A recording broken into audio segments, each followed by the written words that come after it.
The greatest of miracles for us Christians is the Incarnation, eternal God becoming flesh in the womb of the Virgin Mary. In Jesus, the Father takes on not only the body, but our entire human condition, our labor, our sorrows, our joys, and all this thanks to the yes of Mary, a young woman who trusts God totally and is not afraid to place her life in the Lord's hands. And so it was that, in the beautiful words of Clive Staples Lewis, God's life-giving finger touched a woman without passing through the ages of interlocked events.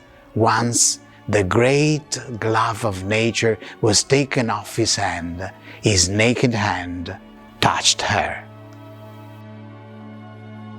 Just as Jesus' soul was created by God in Mary's womb, so every human soul is created by God whenever a new life is conceived.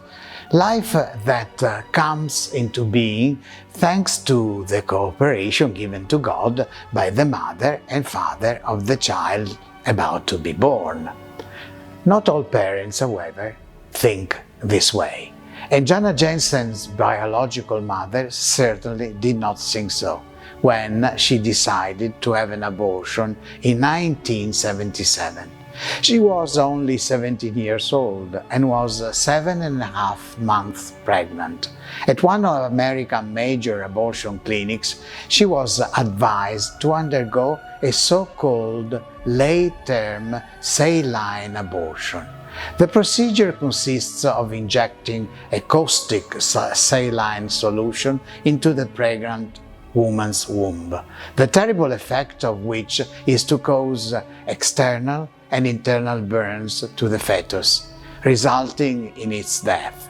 However, 24 hours after the treatment, a baby girl was miraculously delivered alive.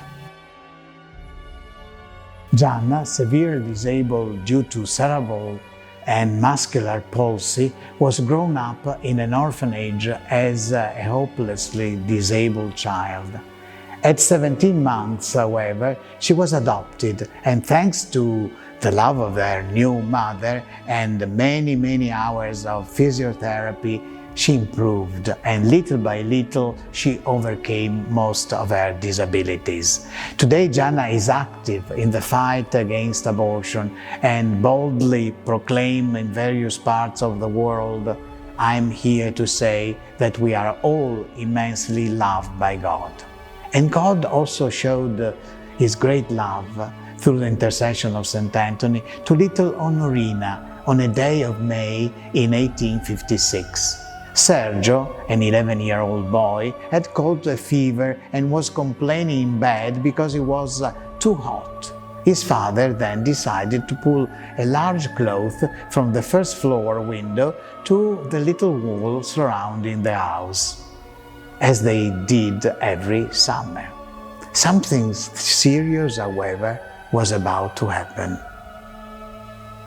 Onorina, his sister, who was only 3 years old, was in her mother's arms, observing what her father was doing. All of a sudden, however, several bricks came loose from the wall and fell on the little girl and her mother. The mother, luckily, was only lightly hit, but the child lay lifeless in her arms. She appeared to be dead. Onorina was no longer breathing, as blood gushed copiously from her many wounds. "God, no! She's too small!" cried her mother between sobs. But suddenly, Sergio got out of bed and ran to help his little sister. "Don't cry, Mom! Onorina is not dead. She is waking up now. Sant'Antonio told me so." "What are you talking about?" said Sergio's father, who in the faith of that tragedy did not know what to do. "I heard Sant'Antonio's voice right here in my heart," Sergio replied. And at those words, the little girl slowly opened her eyes and said, "Mommy, it hurts all over." And this ex voto shows us that once again, Sant'Antonio had done the miracle. Dear friends, let's pray to Sant'Antonio. Dear Saint Anthony, please help the mothers who are expecting a child and make them understand that they are carrying the life of a new child of God.